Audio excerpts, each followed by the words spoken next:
चलिए बैठिए और इस जोशीली कहानी में जहाज और उच्च गति के बारे में और गहराई से जानें।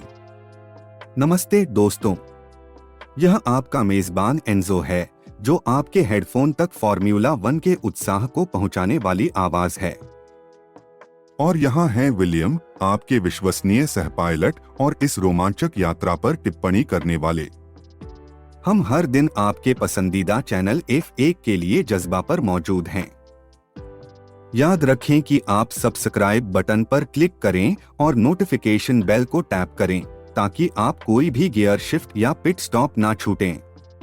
तो चलिए गैस दबाएं, पूरी गति से आगे बढ़े।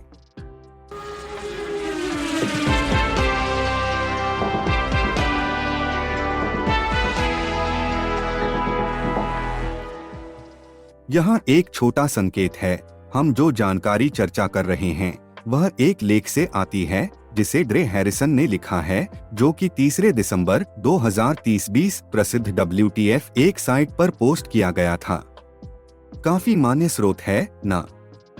बिल्कुल, यह हम फॉर्मूला 1 प्रशंसकों के बीच सबसे अधिक फॉलो की जाने वाली साइटों में से एक है। हालांकि जानकारी को क्रॉस चेक करना हमारे तथ्यों को सही रखने के लिए हमेशा एक बुद्धिमान विचार है और अधिक सहमति करने की संभावना नहीं है। अब हमारी मुख्य चर्चा पर वापस आते हैं। तो यहाँ एक दिलचस्प समाचार है। एकमात्र लुइस हैमिल्टन, जो शासन के बारे में कुछ जानते हैं, ने 2023 रेड बुल के प्रदर्शन को अपने अपने मर्जी के साथ मर्सिडीज W11 में अपने अपने दौर के साथ तुलना की है। काफी तारीफ है ना? W11 को F1 इतिहास में सबसे उत्कृष्ट कारों में से एक माना जाता है, जिसने हैमिल्टन को 2020 सीजन के दौरान उनकी प्रतिभाशाली 11 जीतों को हासिल करने में सक्षम बनाया। बिल्कुल, और हैमिल्टन के शब्दों से रेड बुल के शासन का कारण साफ हो जाता है। उन्होंने कार की स्थिरता का उल्लेख किया है और कहा है कि यह सभी सिलेंडर पर आग लगा रही है, जैसा कि उनकी मर्सिडीज W11 थी, जो उनके शासन की पहचान थी। वास्तव में हैमिल्टन ने यह भी कहा है कि ऐसी एक कार चलाना एक ड्राइवर के लिए सपना होता है, क्योंकि इससे आप अपनी व्यक्तिगत क्षमताओं का पूरा उपयोग कर सकते हैं। दिलचस्प बात यह है कि उनकी मान्यता है कि अपने सबसे करीबी मुकाबलों में भी रेड बुल के पास अभी भी अग्रहण है। यह बहुत रोचक है कि खेल के शीर्ष पर रहने वाले किसी व्यक्ति से ऐसा मूल्यांकन सुनना। हैमिल्टन के टिप्पणियां मैक्स वर्स्टापेन के नियंत्रित शासन और उनके अक्सर आगे ठहरने के बारे में वाक्यांश वास्तव में रेड बुल की उपलब्धि की महत्ता को दर्शाते हैं। सहमति। हैमिल्टन के अनुसार रेड बुल का पूर्ण शासन उन्हें अपने टायरों को बेहतर ढंग से प्रबंधित करने और पूरे दौरान मीठी जगह में रहने की अनुमति देता था। यह स्पष्ट है कि हैमिल्टन रेड बुल की उपलब्धि के प्रति बहुत सम्मान रखते हैं। अब यहाँ रेड बुल के शासन के बारे में और थोड़ी जानकारी है। टीम ने एक शानदार मौसम बिताया है। हैमिल्टन खुद ने उन्हें अंतिम 9 रेसों में हर जीतने की पूर्वानुमान लगाई है। यह एक अभूतपूर्व स्वच्छ जीत होगी। मिल्टन कीन्ज आधारित इस टीम ने हर एक ग्रां प्री को जीतने का रिकॉर्ड बनाने की निरंतर पीछा कर रही है। यह काफी अद्भुत है। 1988 में मैक्लारेन ने 16 में से 15 रेस जीती थी और हैमिल्टन और निको रोसबर्ग के साथ मर्सिडीज ने 2016 में 21 में से 19 रेस जीतने का कामयाबी प्राप्त किया था। हालांकि रेड बुल अब और भी ऊंचाई पर जाने के लिए तैयार है। पूरी तरह सही। पिछले साल रेड बुल की शानदार प्रदर्शन ने उन्हें 22 में से 17 रेस जीतने की सफलता दिलाई, जबकि फेरारी से पहले उन्हें प्रारंभिक प्रतिस्पर्धा का सामना करना पड़ा। टीम के प्रमुख क्रिस्टियन हॉर्नर ने मर्सिडीज और फेरारी से एक जुटाव की आशंका व्यक्त की थी, लेकिन अब तक यह दौड़ जीतने की गति में परिणामस्वरूप नहीं बदली है। हैमिल्टन को लगता है कि यदि कोई गलती या दुर्घटना होती है तो वह और उसकी टीम उसका लाभ उठाने के लिए तत्पर रहेंगे। हाँ, हैमिल्टन स्वीकार करते हैं कि इस साल रेड बुल का प्रभुत्व अटल हो सकता है, लेकिन उम्मीद करते हैं कि उनकी टीम साल के अंत तक इसके करीब पहुंच सके। आपको पता है, मेरे पास एक दोस्त है जो रेड बुल के एक उत्साही प्रशंसक हैं। उसे यह सुनकर बहुत खुशी होगी।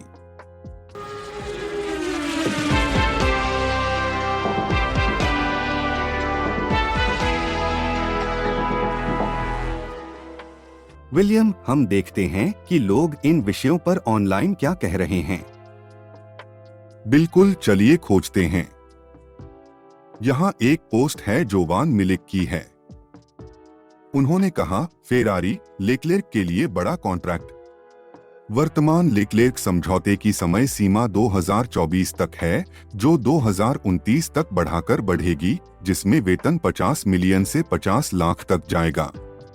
कार्लोस ने 2 साल के कॉन्ट्रैक्ट की मांग की है। लाल चाहते हैं 1 साल का अनकोट। यह काफी बड़ा कॉन्ट्रैक्ट है।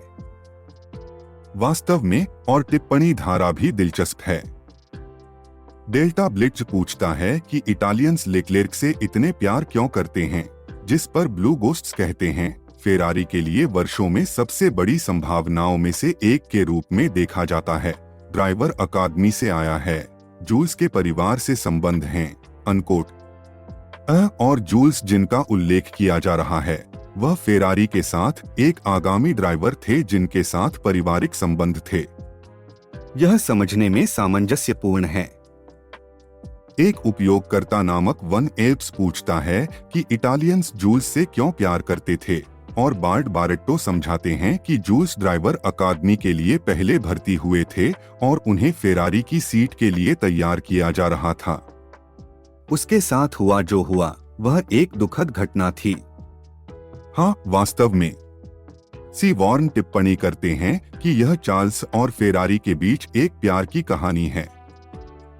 चार्ल्स ने हमेशा खुलकर अपनी फेरारी में ड्राइव करने की ख्वाहिश व्यक्त की है, और प्यार दोनों तरफ से जाहिर होता है। हाँ, यह वाकई एक प्रांसिंग हॉर्स के प्रति सच्चा प्यार है ना? बिल्कुल। एगी एरो इतिहास के थोड़े से बारे में बताते हैं कि फेरारी 2017 से 2019 तक मर्सिडीज के साथ प्रतिस्पर्धी थी, जबकि 2017 उनका शीर्ष वर्ष था। हालांकि एड फिट्ज इस बात से असहमत हैं कि उन वर्षों में फेरारी ने मर्सिडीज के खिलाफ कुछ रेस जीते हैं, लेकिन वास्तव में वे शीर्ष स्थान के लिए प्रतिस्पर्धी नहीं थे। यह हमेशा देखने लायक होता है कि प्रशंसक इन बातों को कैसे समझते हैं, है ना? यह निश्चित रूप से है। और समाप्त करते हुए एल रॉन हबर्ड का एक दिलचस्प टिप्पणी है। उन्होंने कहा, वह ग्रिड पर कुछ ही ऐसे उम्मीदवार पीढ़ी के प्रतिभा में से एक हैं। मैक्स के अलावा चार्ल्स शायद ही युवा ड्राइवर्स में सबसे अच्छे हों। उद्धरण समाप्त। यह वास्तव में उच्च प्रशंसा है। बिल्कुल। प्रशंसकों के मन की एक झलक देखना हमेशा रोचक होता है। वापस आपकी ओर, विलियम टर्नर। दोस्तों, आज के F1 के लिए जज्बा के एपिसोड के लिए हम पहुंच गए हैं।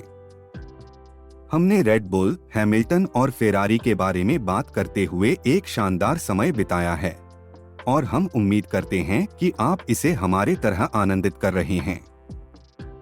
हमारे साथ संपर्क में रहना न भूलें, चाहे वह सदस्यता लेना हो, सूचनाएं सक्रिय करना हो या हमें एक टिप्पणी छोड़ना हो।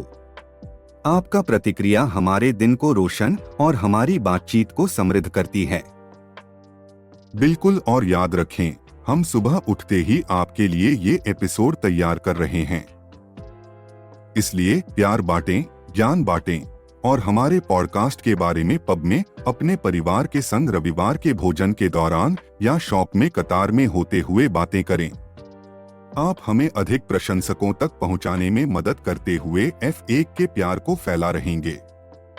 और हमारे अगले एपिसोड के लिए नजर रखें।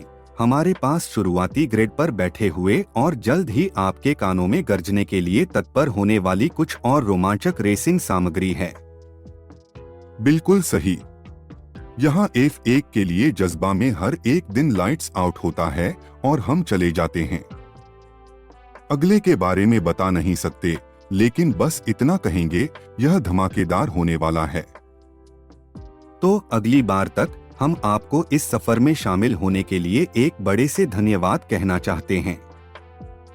अपने इंजन को गर्म रखें और याद रखें, विलियम और एंजो वॉट्स मेटल पेडल को दबाएं, सड़क पर अपनी नजर बनाए रखें। हमारे चैनल की सामग्री सोने की तुलना में है।